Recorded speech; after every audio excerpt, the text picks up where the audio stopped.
સુરતમાં સુવાલી ખાતે યોજાશે બીચ ફેસ્ટિવલ. આગામી 9, 10, 11 જાન્યુઆરીએ સુવાલી બીચ ફેસ્ટિવલનું આયોજન કરવામાં આવ્યું. 27 લાખના ખર્ચે શૌચાલય સહિત નાઇટ લાઇટની સુવિધા. ગત વર્ષે 2 થી 2.5 લાખ સહેલાણીઓએ લીધો હતો લાભ. બીચ ફેસ્ટિવલના પ્રથમ દિવસે જળશક્તિ મંત્રી CR પાટીલ સહિત દિગ્ગજ નેતાઓ હાજર રહેશે. આરોગ્ય વિભાગ દ્વારા પ્રાથમિક સારવારની સુવિધા ઉપલબ્ધ રહેશે. જાણીતા ગાયક આમિર મીર અને તેમના પિતા પોતાના સુરીલા ગીતોથી લોકોના દિલ જીતશે. 130 જેવા ફૂડ કોર્ટની વ્યવસ્થા કરાશે. વિવિધ પતંગબાજો, રમતવીરો આ બીચ ફેસ્ટિવલમાં ભાગ લેશે. સુરત જિલ્લા અને તાપી જિલ્લાના મંત્રી દ્વારા બીચ ફેસ્ટિવલની સુવિધામાં વધારો કરાયો. નમસ્કાર. 9, 10, 11 જાન્યુઆરી સુવાલી બીચ ખાતે ત્રીજો બીચ ફેસ્ટિવલ યોજવા જઈ રહ્યો છે.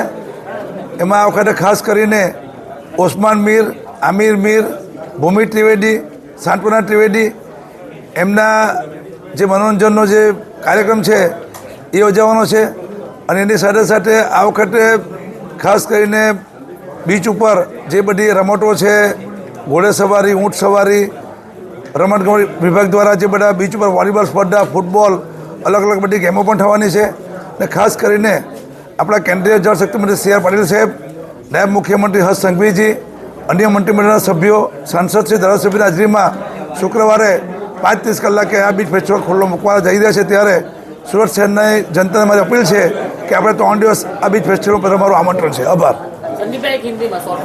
કેમેરામેન સેન્ડલ વિરાણી સાથે વિશાલ છેઠા, માનવ પ્રભા ન્યૂઝ, સુરત. અમારા વિડીયોની નવી અપડેટ મેળવવા માટે સબસ્ક્રાઇબ કરો માનવ પ્રભા ન્યૂઝ ચેનલને. બેલ આઇકન ક્લિક કરો લેટેસ્ટ વિડીયો સૌથી પહેલા મેળવવા માટે.